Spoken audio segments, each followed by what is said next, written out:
Whether you're talking to a logger or an environmental activist, deforestation is a word that makes people uncomfortable, and with good reason. There's an important part of many of our planet's ecosystems, not just for the animals who call them home, but for the quality and stability of our soils. Plus, there's the fact that trees are some of the largest oxygen-producing plants on the planet. In fact, 28% of our global oxygen comes from trees. Thanks to some forward-thinking scientists and governments, we have places like national parks and wildlife sanctuaries set aside specifically to keep us from gobbling up all the planet's resources. The stories of those places and the conservationists who guard them are long, with rich histories of dedication and hard work. But you don't have to be a park ranger or politician to care about the environment. Today, we bring you the stories of a few amazing average Joes who've committed their lives to revitalize habitats that were once destroyed. MC Davis. The early life of MC Davis is hardly one-of-a-kind story. In America alone, there are around 15 million children who grow up in families scraping by below the poverty line. And you can't get much poorer than 6 people stuffed into a 300-square-foot broken-down trailer on a dirt road in the Florida Panhandle. But a diamond can't be made without going under pressure. Pushed by the desire for a better life, Davis started gambling when he was just 16 years old. Now, normally those words would end in the story of a tragic addiction. Gambling can be unpredictable, and far too many individuals have already bet their entire lives away, convinced that they just need one last win. It's not a stable escape plan, and most normal people wouldn't even consider it. But Davis could see his future, and as far as he was concerned, it wasn't him stuck in some backwoods. He was a capitalist. He worked hard and he played dumb. The bets he made were easy and safe, and he eventually hustled his way to the top. For 14 years, he invested every little shred of energy into earning as much money as he possibly could, and he probably would have kept on going if it hadn't been for one fateful rainy traffic jam. Stuck bumper to bumper and out of his mind with frustration, Davis decided to pull off the road and sat himself down at a high school presentation about the precarious state of the Florida black bear. He was ashamed to admit that he didn't even know there were bears in Florida at all. That shame sparked something inside him. He started reading books on the environment, and because of a single moment, suddenly the place he wanted to escape turned into the very place he planned to protect. He started dedicating his life and massive fortune to nature. Over the next few years, he bought huge tracts of land and mineral rights, busily amassing the largest privately owned wildlife sanctuary in the southeastern United States.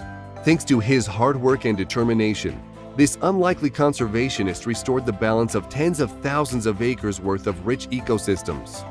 54,000 acres to be exact, filled with frogs and turtles, and yes, even bears. Unfortunately, in November of 2014, Davis was diagnosed with stage 4 lung cancer. But thanks to his clear vision, a 300-year plan, and a dedicated team of nature lovers to succeed him, the Nokuz plantation will continue to be a refuge for endangered species for centuries to come. People were laughing when he planted trees in a desert. It's no secret that trees are important to our plant's soil. Their shed leaves keep the ground cool and moist as they break down. At the same time, their decay fills the earth with microorganisms and fertile nitrogen. This not only feeds other plants, but also provides habitat for countless small creatures such as salamanders and ants. But if creepy crawlies aren't that high on your comfort list, there's another crucial job trees do. Their roots tie the ground together like a million tiny threads, keeping it from washing away when it rains. It's arguable that without trees, we wouldn't have any ground to stand on. Soil erosion is a particularly serious problem on Majuli Island in northern India. In fact, estimates predict that in 20 years, the island could wash away entirely. Or at least it could if it weren't for the single-handed efforts of a man named Yadav Payeng. Back in 1979, when Payeng was just a teenager, he spoke out about his concerns over this quickly vanishing island. But he was just some kid. No one took him seriously, especially not the government. At that point, most people would have just given up. Oh well, not his problem anymore, right? But Payeng didn't take no for an answer. There weren't a whole lot of options for a lowly teenager, So he did the only thing he could do. He planted a tree. And the next day, he planted another. And another. Every day for the next 40 years, he planted a single tree. At first, it was difficult. He had to bring in saplings and settle them into the sand. They needed careful monitoring and care in order to take root and survive their first few weeks. But the more he planted, the better the soil got. Soon other plants began to thrive, and Payang's job got easier. Eventually, he was able to use the seeds of existing trees to plant new ones instead of saplings. Miraculously, his personal sanctuary went largely unnoticed for the better part of 3 decades. You'd think people would see a giant forest go up, but he even built a, shall we say, unusual house, got married, and raised 3 children inside this private jungle without incident. By the time anyone realized it was there, Payang's forest was 550 hectares, or 1,359 acres. That's bigger than Central Park. In an interview, he said that his greatest worry, now that his paradise has been discovered, was poachers. Tigers, elephants, and countless other species had moved onto the island, sheltering themselves in his forest for at least a few months out of the year. The island may very well survive because of Payang, and he has no plans to stop planting. But there are no special protections set in place for this paradise. The only thing that could destroy Majuli now is mankind. Couple plants 50,000 trees in 15 years in northern China. Our childhood memories can be some of the most precious treasures we hold, and it was no different for Tubat and his wife Tusonsagan. Their memories of their hometown in Inner Mongolia are filled with luscious grasslands and lakes, so picturesque they belong on a postcard. The land was filled with life, including a thriving animal population, and rain was a common event. But human encroachment and unforgiving sandstorms ate up the landscape. Over time, everything was swallowed up by the march of the Great Badain Jaran Desert. For most people, that would be it, climate change and all that. But instead of laying down and taking the last kick of an ailing Mother Nature, the couple decided to do something about the desert. And what was their grand plan? Why, it was trees, of course, specifically saxals. These gnarled trees, similar to shrubs or weeds, depending on the species, are tough as nails. Not only are they the type of tree the couple remembered, but they're also probably the only kind of tree that could have survived the harsh desert habitat. We're talking about a tree that most people only water once a year, but that can provide so much to desert people. So, when Tubat retired from his position as a government official in 2002, he and his wife got to work.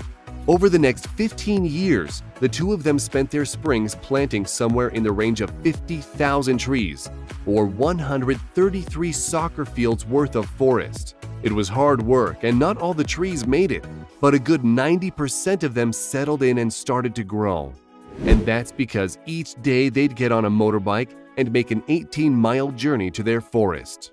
Their days were spent tending to the vegetation, methodically ensuring that each tree got water 3 times a year.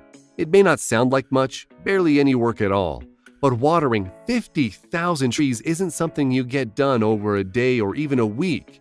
It's a full-time job. Even just getting water out there was a major challenge. If you've ever worked on a farm or set up a fish tank, then you know that water is heavy. Each gallon of water weighs approximately 8 pounds. Since there was no lake around the trees, the couple had to lug in all the water they needed, a task they did themselves at first. They later purchased donkeys to help carry the load. Eventually, as the needs of the forest continued to grow, the couple modified a motorbike to hold 48 gallons of water. This little pet project didn't go unnoticed. Most people laughed at their efforts. After all, who tries to plant a forest in the desert? Their 3 children didn't support their choice at all. The couple had spent hundreds of thousands of dollars on trees, working tirelessly with no help from anyone else. Their house was a run-down shack. So when his wife needed surgery, he was hardly surprised that all 3 of the children not only offered for the couple to stay with them, but they begged them to abandon their forest. They refused, stating that it made them happy to see their desert green again.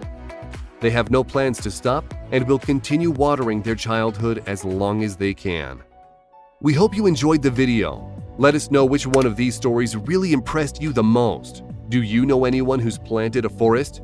If you liked the video, don't forget to subscribe and turn on notifications so you'll be the first to know when a new video arrives. Thanks for watching, and we'll see you next time.